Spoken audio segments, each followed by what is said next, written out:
प्रेम से बोलिए प्रिय भक्तगणों, श्री सूर्य नारायण भगवान की जय। हम नमन करते हैं श्रोताओं। आज रविवार है। रविवार के पावन अवसर पर आप रसपान करेंगे भगवान सूर्य नारायण भगवान की पावन एवं पुण्य फलदायी व्रत कथा। हम नमन तुम्हें करते हैं देव, सृष्टि के हो तुम पालक। शमी रथी हो सूर्य देव, तुम सकल सृष्टि के संचालक हो। क्या वनस्पति क्या जगतपति, सब जीव जगत के हैं तुमसे।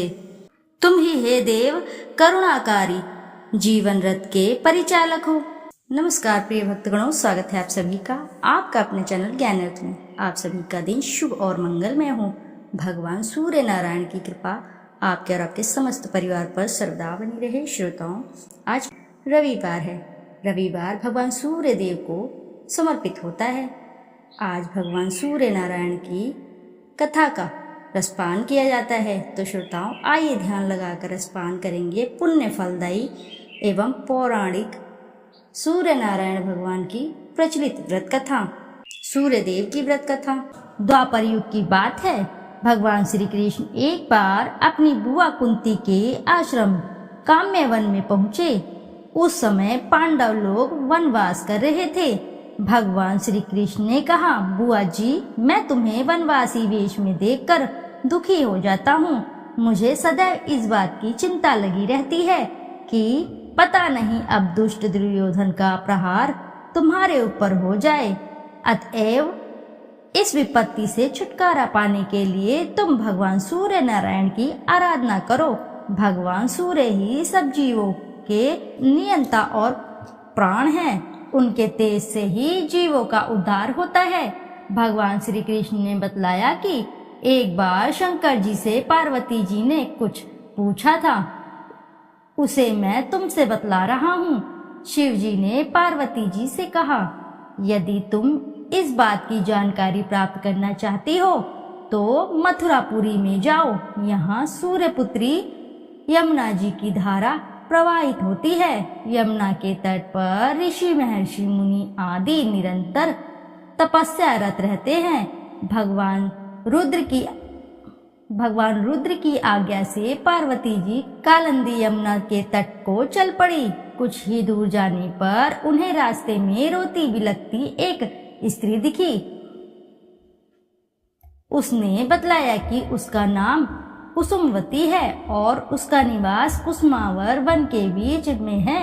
संतानहीन होने के कारण उसके पति वसंत ने उसे त्याग दिया है और इस प्रकार वह निराश्रिता हो गई है।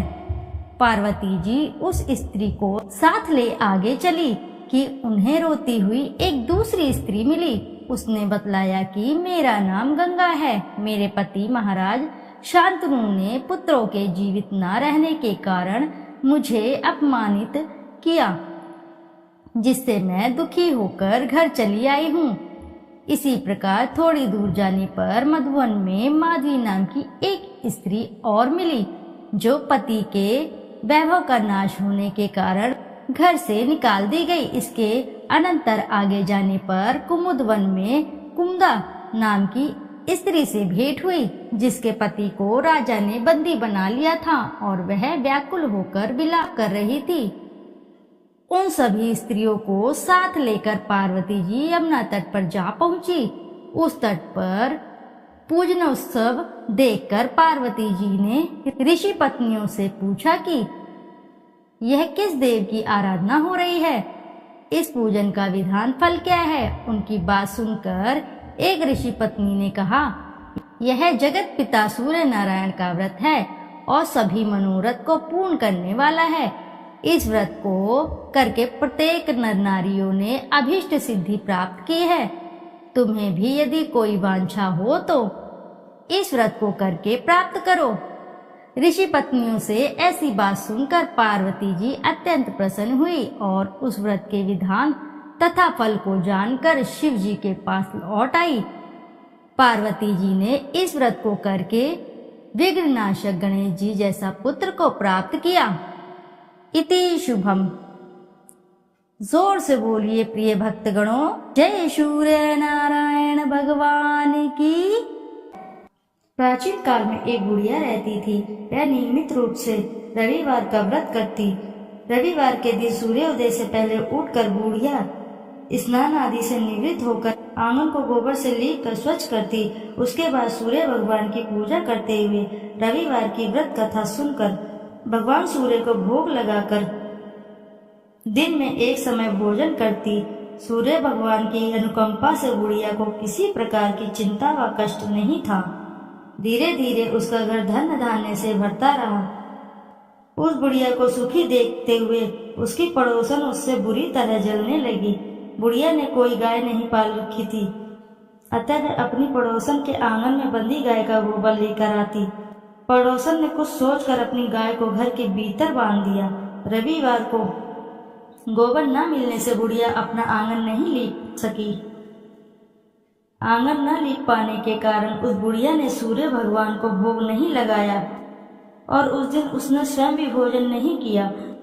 सूर्यास्त होने पर बुढ़िया भूखी प्यासी सो गई। रात्रि में सूर्य भगवान ने उसे स्वप्न में दर्शन दिए और व्रत करने की तथा उन्हें भोग न लगाने का कारण पूछा। बुढ़िया ने बहुत ही करुण स्वर में पड़ोसन के द्वारा घर के अंदर गाय बांधने और गोबर न मिल पाने की बात कही। सूर्य भगवान ने अपनी अनन्य भक्त बुढ़िया की परेशानी का कारण जानकर उसके सब दुख दूर करते हुए कहा, हे माता, तुम प्रत्येक रविवार को मेरी पूजा और व्रत करती हो। मैं तुमसे अति प्रसन्न हूँ और मैं तुम्हें ऐसी गाय प्रदान करता हूँ जो तुम्हारे घर आंगन को धन्य धान्य से भर देगी, तुम्हारी सभी मनोकामनाएं पूरी करेगी। रविवार का व्रत करने वालों की मैं सभी इच्छाएं पूरी करता हूँ। मेरा व्रत करने व कथा सुनने से बांझ स्त्रियों को पुत्र की प्राप्ति होती है। स्वप्न में उस बुढ़िया को ऐसा वरदान देकर सूर्य भगवान अंतर्धान हो गए। प्रातः काल सूर्योदय से पूर्व उस बुढ़िया की आंख खुली तो वह अपने घर के आंगन में सुंदर गाय और बछड़े को देखकर हैरान हो गई। गाय को आंगन में बांधकर उसने जल्दी से उसे चारा लाकर खिलाया। पड़ोसन ने उस बुढ़िया के आंगन में बंधी सुंदर गाय और बछड़े को देखा तो वह उससे और अधिक जलने लगी। तभी गाय ने सोने का गोबर किया। गोबर को देखते ही पड़ोसन की आंखें फट गई। पड़ोसन ने उस बुढ़िया को आसपास न पाकर तुरंत उस गोबर को उठाया और अपने घर ले गई तथा अपनी गाय का गोबर वहां रख आई। सोने के गोबर से पड़ोसन ने कुछ ही दिनों में धनवान हो गई। गाय प्रतिदिन सूर्योदय से पूर्व सोने का गोबर किया करती थी और बुढ़िया के उठने के पहले पड़ोसन उस गोबर को उठाकर ले जाती थी। बहुत दिनों तक बुढ़िया को सोने का गोबर के बारे में कुछ पता ही नहीं चला। बुढ़िया पहले की तरह हर रविवार को भगवान सूर्य देव का व्रत करती रही और कथा सुनती रही, लेकिन सूर्य भगवान को जब पड़ोसन की चालाकी का पता चला तो उन्होंने तेज आंधी चलाई। आंधी का प्रकोप देखकर बुढ़िया ने गाय को घर के भीतर बांध दिया। सुबह उठकर बुढ़िया ने सोने का गोबर देखा, उसे बहुत आश्चर्य हुआ। उस दिन के बाद बुढ़िया गाय को घर के भीतर ही बांधने लगी। सोने के गोबर से बुढ़िया कुछ ही दिनों में बहुत धनी हो गई। उस बुढ़िया के धनी होने से पड़ोसन बुरी तरह जल भूनकर राख हो गई और उसने अपने पति को समझा बुझाकर उस नगर के राजा के पास भेज दिया।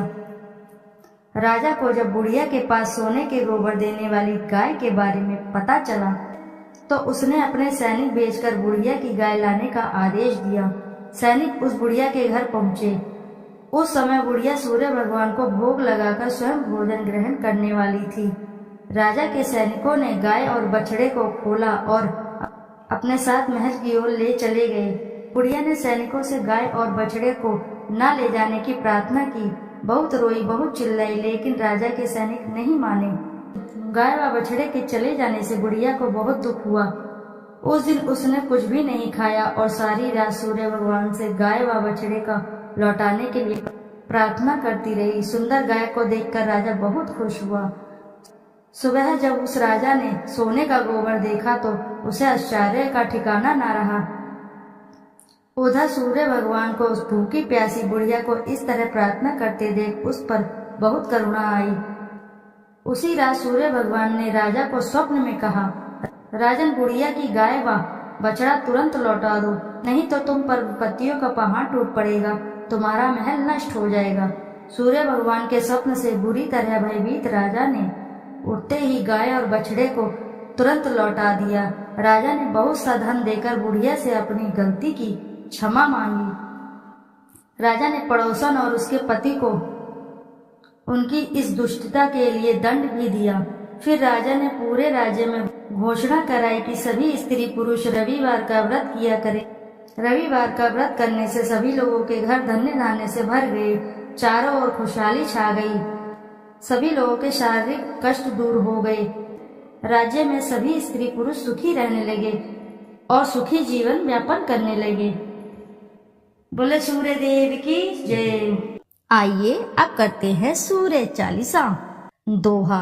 संत शरण पदम कंजयुत महीधारी, शीश नवाए सूरज चालीसा लिखो, मोह कम हो सहाय।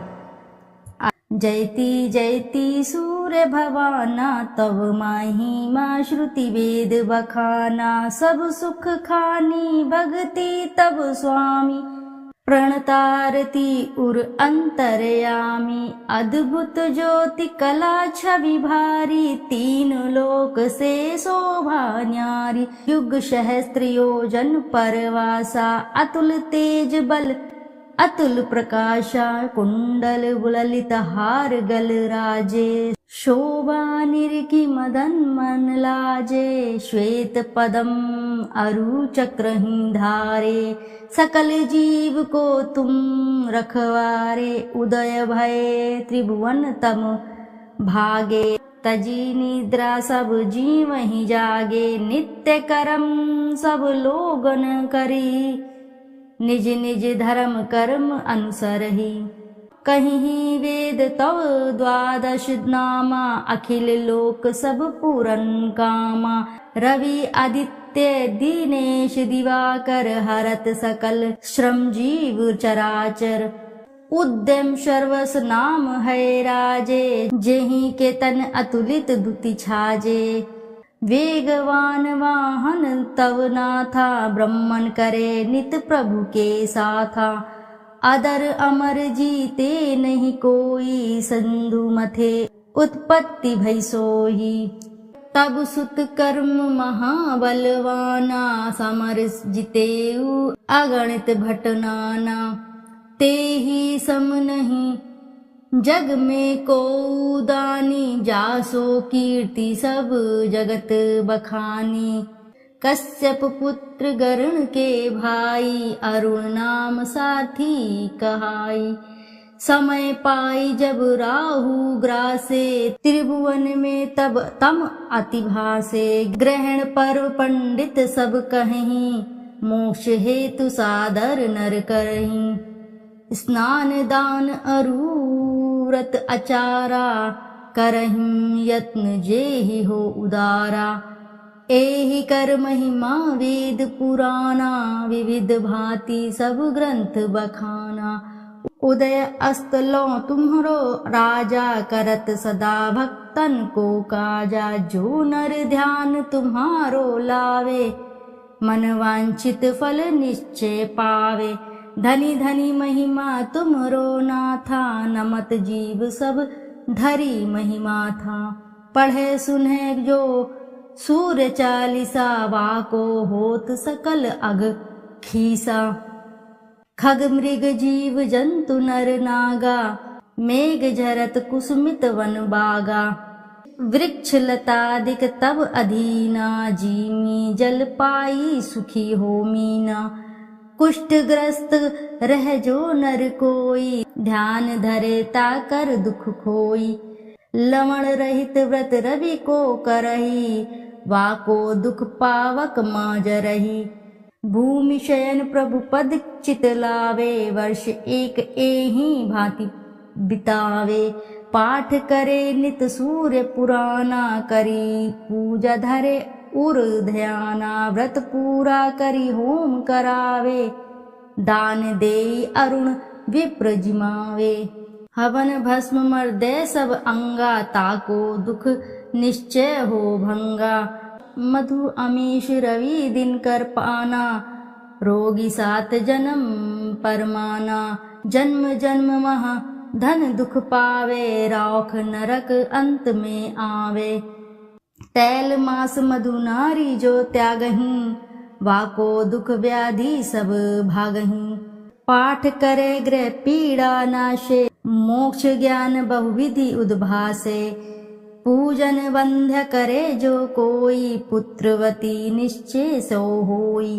नेत्रहीन जो प्रभु चित लावहीं, दिव्य दृष्टि निश्चय सो पावहीं। विद्या धन बल जो नर चहहीं, सो सब भांति सकल सुख लयहीं। जो ये चरित सूर्य को गावे, अंत समय तब धाम सिधावे। श्रद्धा भक्ति धारी ही ये, पाठ करे मन लाए। सुख संपत्ति बहु भोग करी, सो तब धाम सिधाए। संत शरण को तनय हूँ, शिव दत्त मिश्र सुनाम। देवरिया मंडल बसूं, धाम मझौली ग्राम। सूर्य चालीसा रचेऊ, तुम्हारो है आधार। भाद्र मास की पूर्णिमा, करहूं कृपा दतार। प्रिय भक्तगणों, प्रेम से बोलिए जय सूर्य नारायण की। श्रोताओं, यदि आपको कथा अच्छी लगी है तो वीडियो जरूर लाइक करें, साथ ही चैनल को सब्सक्राइब करें और एक बार अपनी सच्ची श्रद्धा के साथ कमेंट बॉक्स में जरूर लिखें जय सूर्य भगवान की। फिर मिलते हैं आपसे ऐसी किसी नई कथा कहानी में। जब तक के लिए नमस्कार श्रोताओं।